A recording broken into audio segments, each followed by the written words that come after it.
Hello, everyone. Welcome back to the Walking God's Purpose podcast. I am one of your co hosts, Lorna. With me, we have Monique. She's back. Hi, guys. And we have a special guest that you have probably gotten used to over the past two episodes, Estrella. She has such a wealth of knowledge that there's so many stuff that we want to learn that we can't get it in all in one or two episodes. So we wanted to bring her back a third time for another episode. And I've personally have been getting amazing feedback from people who have been listening, and they're just loving and like taking in all the information she's been given and saying she's been doing an amazing job. So we're thankful that she's available to do a third episode. So Estrella, say hi to the people. Hello, everyone, and welcome to the podcast today. Perfect. So now I'm gonna uh, turn it over to Monique so she could kind of give us an idea of what it is that we're going to be talking about today. Okay, so today we're going to be talking about detoxing, getting rid of all of those yucky, mucky stuff that we've been putting into our bodies. So without further ado, Estrella, I'm going to turn it over to you.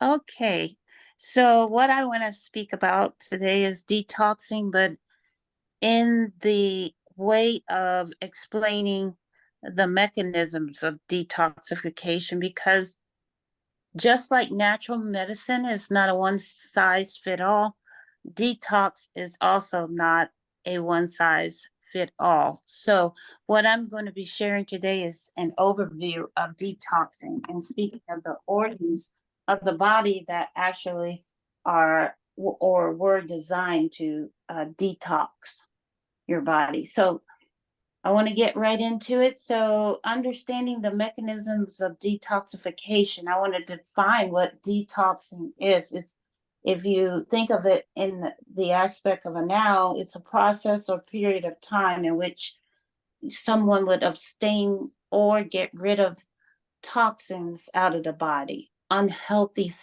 substances. And if you're thinking about it in the sense of a verb, you're abstaining from or ridding the body of toxic or unhealthy substances also. But this is also inclusive of things that affect the body, the mind, and soul/spirit health. So we want to hit all the aspects of health when we're detoxing. Toxins itself, these are chemicals produced by living organisms. And then toxicants, that are plural, these are chemicals that can produce harm, and that may also affect specific tissues and organs in the body. For example, like any heavy metals that you might have in your body, like pesticides or organic solvents, and the heavy metals like arsenics or cadmium. And you can get cadmium if you are exposed environmentally to things like gas drilling. So the toxic waste of the gas drilling sites that usually leave behind cadmium, and then those things expose you to have a higher risk for having blood cancers or blood disorders like leukemia. And then I want to make a difference too of what a poison is. A poison is a substance that, when it's ingested, inhaled, or absorbed, or when it's applied to an injection or injected into the body or developed within the body in small amounts, may, by its chemical reaction, cause injury or even death. A toxin or any synthetic chemical. So a poison can be a toxin. So, and then I want to speak also about the different studies so that you don't get confused, because toxicology is the study of the adverse effects of the chemicals in the biological systems, like inside. So they study the things that the toxins do to the body. Mm-hmm. And then the epidemiological studies, these are the highest level of the scientific evidence for proven association between a particular chemical exposure and the human health effects. Because most cancers have a long latency period in the body. Some of them, especially brain cancers, like a lot of soldiers, when they went over to war zones and they're exposed to the toxic fumes from like burning fuel from the plane and tanks and all that, they're exposed to those chemicals that are burning, the gas burning from the planes, and that could linger on and catch up with the person 18 years later. Mm-hmm. The government actually did an independent study from the soldiers, and they noticed that people, or I would say soldiers, they did a study on the soldiers, and they noticed that after 18 years, they saw that specific people were having cancers in their body. And I don't know if you remember President Biden, he was talking about his son, Joe Biden, Bo, not Joe. Bo Biden, he was over there in Iraq, not as a soldier, but he went over there and he was exposed. And that's why he believed that he attracted that brain cancer that he had. Oh, wow. So toxins and being exposed to that, it's almost inescapable. So we're going to be faced with toxins in maybe food. It can be environmental, which is in our air. It can be in things like your building materials, the things in our houses, pesticides. If you're gardening and you're using things that you buy from the store, you don't really know sometimes what has toxins in it or not. Like a lot of people were using Roundup, which is a chemical, but it's not biodegradable and it's very harmful to the body. That company has had so many lawsuits on that, but they're still selling it in the stores. But so knowing that it's inescapable, we are subject to have to detox. And it's good to detox at least every 6 months. So twice a year, or it depends on your rate or amount of exposure to the actual toxicants. But in order for you to know that, you have to know that you're actually exposed to it. And I would even suggest how we read the ingredients with our food. We also need to read the ingredients from the other items that we buy from the store. I don't know if you ever went to like some of the department stores, well-named department stores, and if you get a carpet or some vinyl flooring, you'll see signs on there that say warning, chemical warnings, Proposition 65, because the state of California has this law that any company has to expose what chemicals and toxins are in their products. And you can find that, you can Google it and type in P65, and that will give you a whole bunch, a list of all the chemicals that may be in a product or not. So what I want to share right now is the methods of detoxification. There's different, you can do internal and external. So I'm going to speak about the internal methods.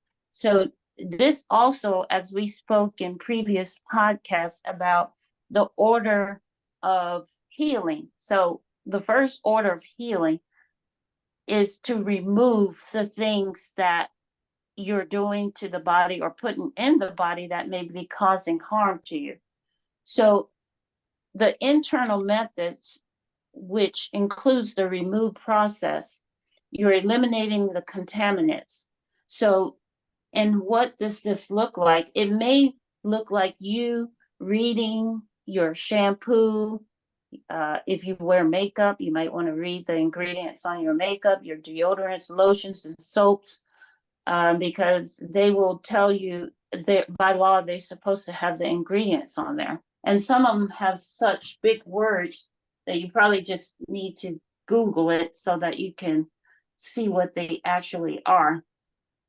And then you want to fast and Okay, hydrate. not to Yeah, cut, just to clarify. So when you say eliminate, so if you have these products, you see the ingredients, you Google what it are and we see looking that for? some of them are not good, then you stop using them. So you remove them from your daily life. Exactly. That is exactly what you want to do. And you want to, whatever it may be, if you're gardening and you're using something that is toxic, then, or maybe you're spraying pesticides in your garden, you don't want to eat that because that's going in your body. And that's going to have a detrimental effect on your health. It may not be right away. Hmm. It may come gradually, and you may not even be able to uh, actually pinpoint it to the pesticide. So that's why earlier in a podcast we were talking about making sure that you have a thorough comprehensive history, especially environmental history on a person. So that's why when you go to health professionals, they will ask about what your hobbies are, Hmm. what is your occupation. You may think, why are they asking me where I work and that kind of stuff? But what we're trying to get is information about what exactly that you could have been exposed to that could possibly contribute to your symptoms. Hmm. Estrella, I have a question. What are Yes. when we read our deodorants or lotions or soaps, what are some of the things that we're looking for to say I need to avoid this? Well, they have this fragrance. They'll have this thing that's called fragrance, and it's Mhm. actually a chemical that they use. And then a lot of times, a lot of people like to use where they mask their toxic ingredients. They'll use things like natural ingredients. Mhm. They'll just say a natural source. And most people will think, oh, it's natural, so it's good. Well, Yeah. doesn't mean that it's not harmful. It may just be in its natural form. So when they mask it in that way, you just won't know what it is. But Mhm. actually, I'm gonna uh get an actual. I'm trying to find a deodorant that I have. So I don't. I actually, believe it or not, after I thoroughly detox, I don't even use deodorant. Hmm. Um, but and the ones they'll have like fragrance on there. There's another one that begins with a S. I can't think of it right now in my head. I believe it's sulfonamides, uh, lauryl sulfate, those kind of things. Those have chemicals in it that have been linked to uh, dis- diseases and even linked to some cancers. So You you know want to what I stay away. always find amazing is the deodorants that they say it stop you from perspiring, from sweating. Yes, And Yeah. I'm always thinking that can't be healthy. Your pores are there to release the toxin or for you to sweat. So if the deodorant is Stop. anti-perspirant and not making you sweat, that means to me the toxins are staying in you. Mhm. absolutely. That's exactly what they're doing. Hmm. And that's like when people will take a medication to stop uh, stop the runny nose or stop the sneezing or the Mm. body. That's the body's natural resource to get things Get out of the rid. body. Mm. Yes. So when you sneeze, it's because something was in there that's not supposed to be in there, and your body's natural reaction or physiological response is for you to sneeze to get it out. But Mm-hmm. if you have a runny nose, that's the body's natural response to drain whatever is in there, maybe a bacteria, to get it out of the Mm-hmm. system. But then we take over the counter medications, and that does the total opposite. And so you're defeating the process. Mm-hmm. And then the medication is, it may stop the draining, and but on the other side it may be doing something else to some other body part, Mm-hmm. if that makes sense. Yeah. And actually perspiration is one of the, when you talked about the deodorant antiperspirant not allowing you to sweat, and detoxification, uh, internally or externally, we do these things called steam baths. Mm-hmm. And you can use steam baths or dry sauna to, and the purpose is for you to sweat so that the toxins can come out of the body, to help assist it to come out. But when you're doing that, you want to make sure that you are very well hydrated when you're using steam baths, and also uh, the dry sauna. Mm-hmm. And also, another internal way of cleansing to remove toxins is a colon cleansings. That, I'm telling you, your gut is the core for a reason. If you think about it, what system in the body feeds everything else, every single organ in the body, including your brain, your Mm. blood, your liver, your gallbladder, everything? It's your gut, because your mouth is inclusive of the digestive system. So you put things in your mouth, you chew it up, it goes down your esophagus into your stomach. That has a process of time to break down foods, and different chemical processes take part. And then it goes to the small intestines that has three parts, and that breaks down, reabsorbs things, and removes things. And then it sends it to the colon, so the colon can uh, expel that out. That's why elimination is very, very important. I know sometimes we laugh at older people, or we make fun of them because we say that they're obsessed with their bowel movements, but it's very important to eliminate that toxic waste out of your body, because when you're constipated, then the body is reabsorbing those toxins into the bloodstream. So that's why that's very important.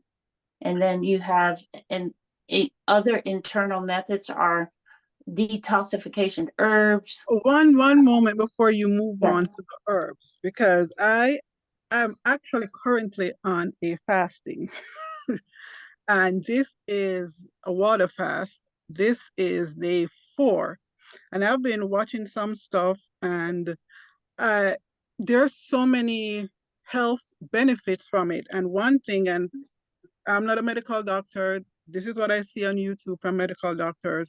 There's a lot more research that needs to go into this. So please take what I'm about to say with a grain of salt.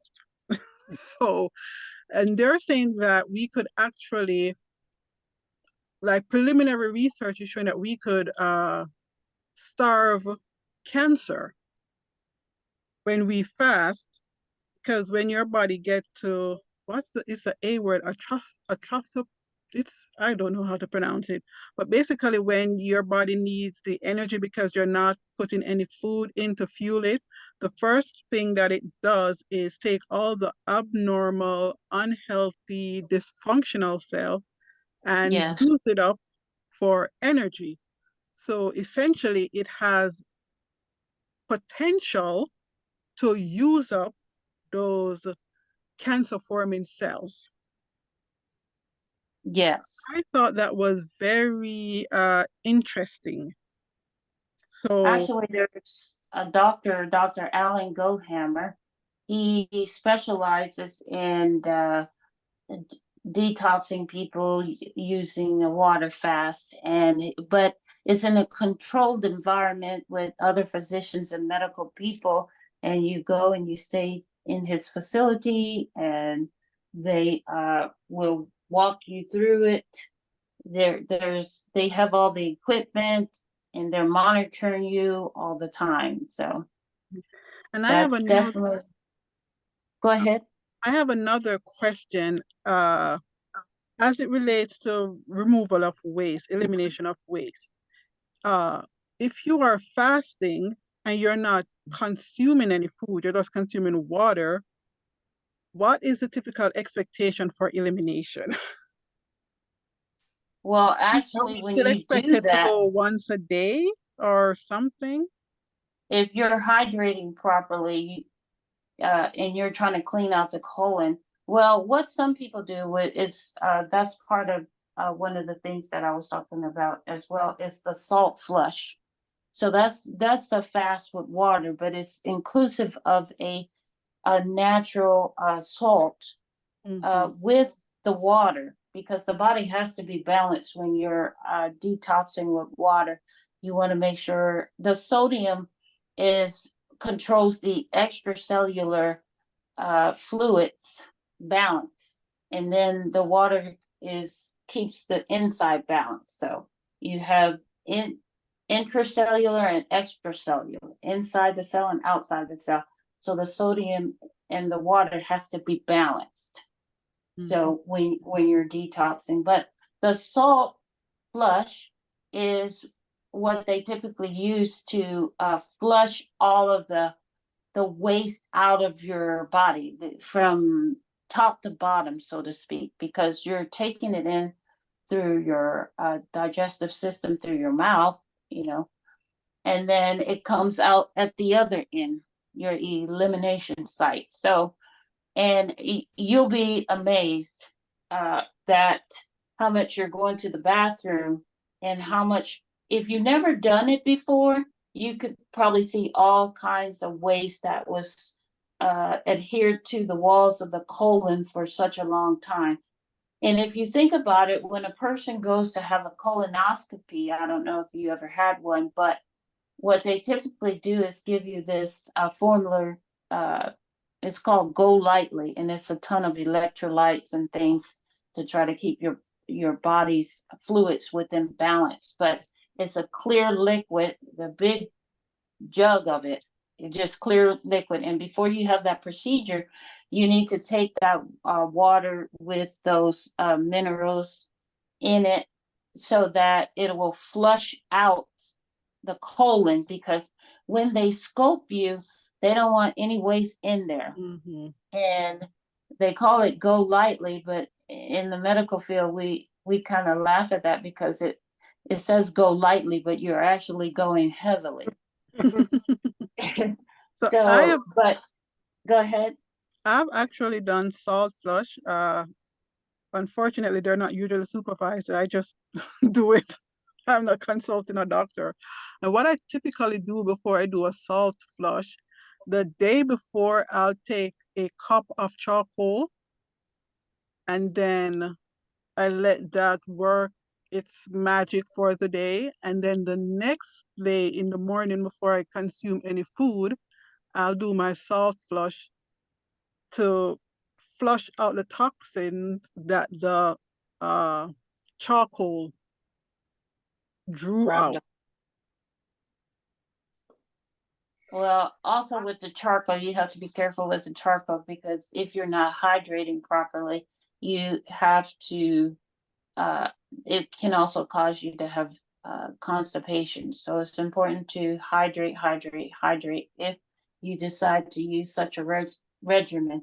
And then also, like before, what I stated earlier is to each person has to detox specific for what's going on in their body. So if you're having issues in the digestive system, then you want to detox in that manner. But if you're a person who recently had a colonoscopy and you just had your body flushed out and everything, all the walls of your colon are clear, then it's a salt flush is really not needed. Mm-hmm. And but still, even when you're doing a salt flush, you want to also make sure that you're very well hydrated. You want to make sure, because you can cause so many different problems if you're doing things the wrong way. And I would always say to make sure, even if you're doing a DIY, I would also find somebody that you trust to help guide you, a medical person that is familiar with the processes, because you can also cause harm to yourself.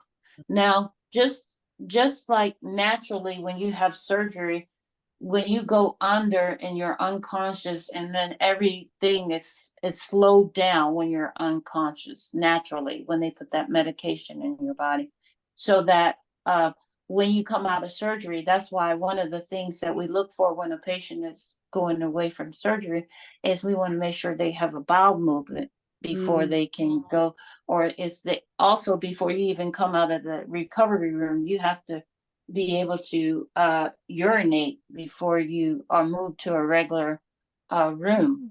So there's certain things that we're monitoring you when you're in the recovery room for, because you're getting fluids doing the surgeries and things like that.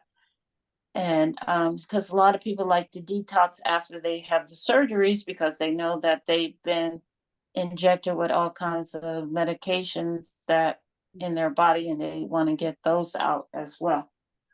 And it takes a while for that surgical medication to wear off. And some people are more sensitive than others. Okay. One last question about the fasting and the salt flush. So you, I'm assuming, so if you're fasting, then when you're about to like break your fast, then you can do the salt flush, or in the middle of the fast.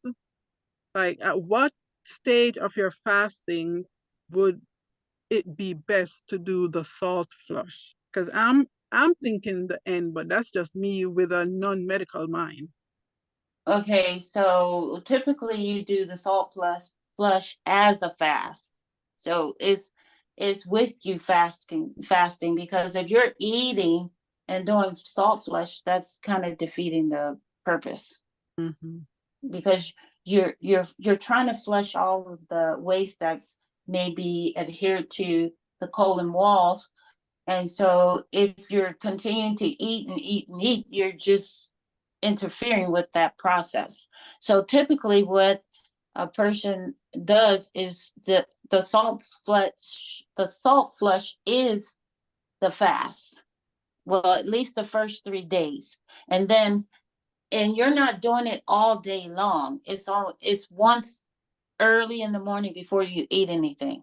But of course, you're not going to be eating, so that's part of the fast. Like for example, Okay. when I did my fast, I would get up early in the morning, like 5 o'clock, before my morning starts, because once you do that flush, you're going to be eliminating at least for a good 2 hours, So, and for it to like stop coming out uncontrollably. okay, so if you're fasting, you would, is it recommended if you're supervised to Yes. do the salt flush every morning of the fast?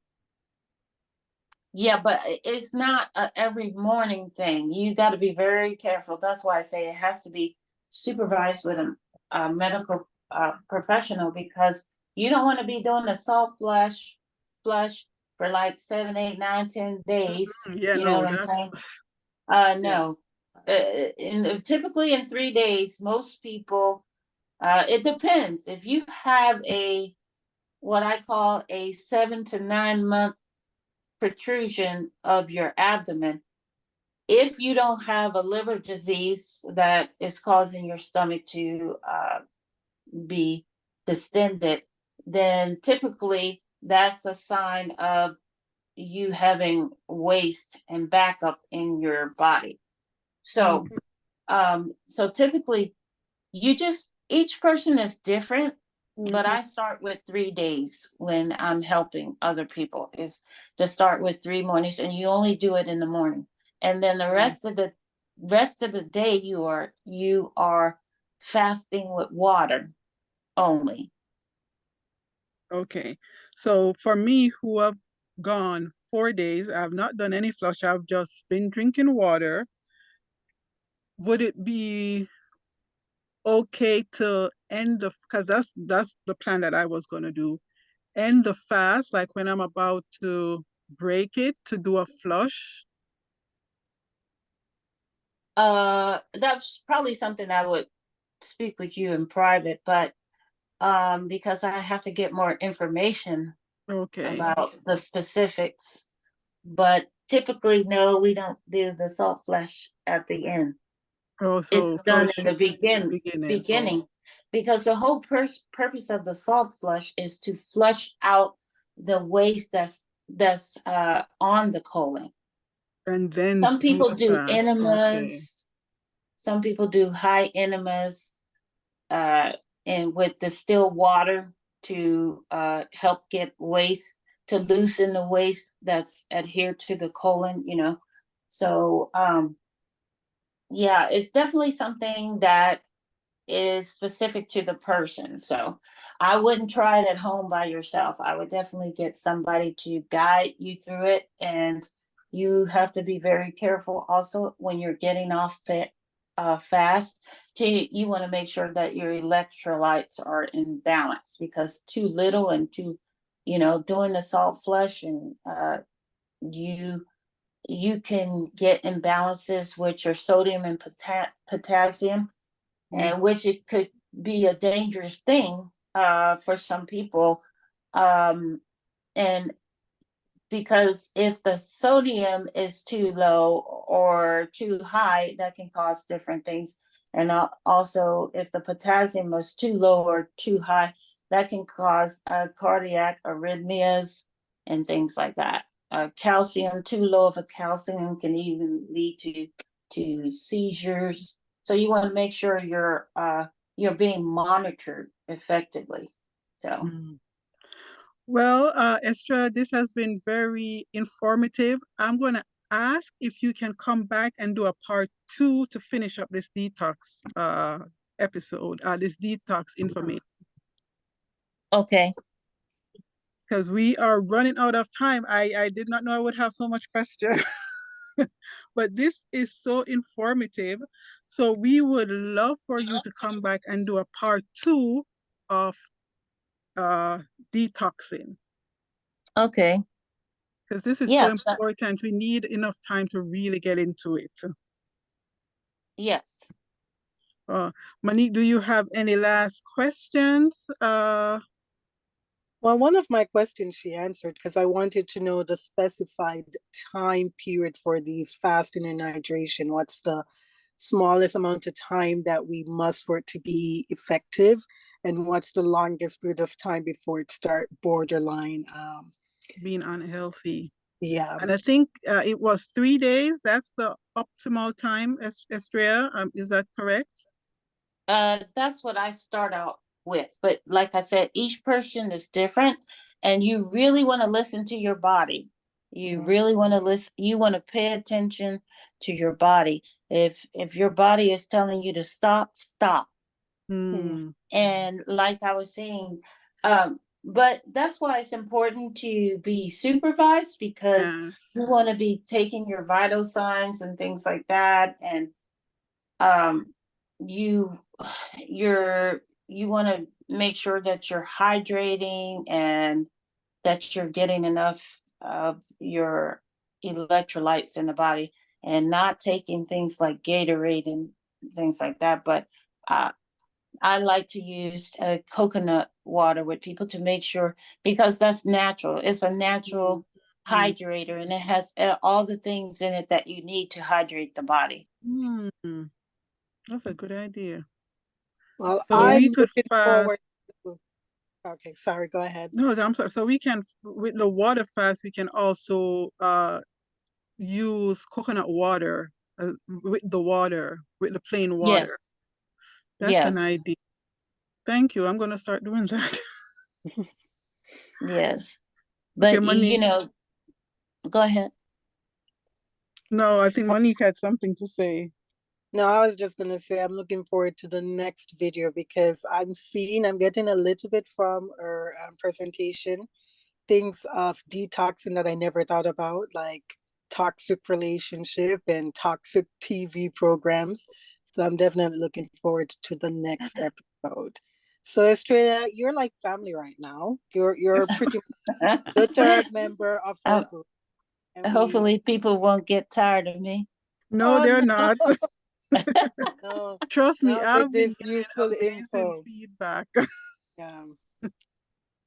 So, So guys, tune in next week where Estrella is going to do part two of this very important and interesting topic of detoxing. yeah.